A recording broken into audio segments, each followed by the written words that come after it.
उत्तराखंड के रुद्रप्रयाग में आज उस वक्त दर्दनाक हादसा पेश आया जब तकरीबन 26 मुसाफिरों को ले जा रहा टेम्पो एक नदी में जा गिरा। इस हादसे में कम से कम 12 अफराद की मौत हो गई और कई दीगर जख्मी बताए जा रहे हैं। रिपोर्ट्स में बताया जा रहा है कि राहत रसानी का अमल जारी है और 12 अफराद को रेस्क्यू किया जा चुका है।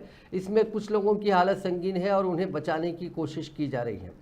मौसूला इत्तला के मुताबिक जख्मियों को हेलीकॉप्टर से हायर सेंटर ले जाया जा रहा है। गुप्तकाशी से हेलीकॉप्टर रुद्रप्रयाग पहुंचा और 4 जख्मियों को फौरी तौर पर हेलीकॉप्टर से एम्स ले जाया गया। अब तक मिली जानकारी में बताया जा रहा है कि रुद्रप्रयाग शहर से 5 किलोमीटर आगे बद्रीनाथ हाईवे पर रेतोली के पास टेम्पो ट्रैवलर अलकुनिंदा नदी में जा गिरा, जिसके बाद इलाके में चीखों पुकार मच गई।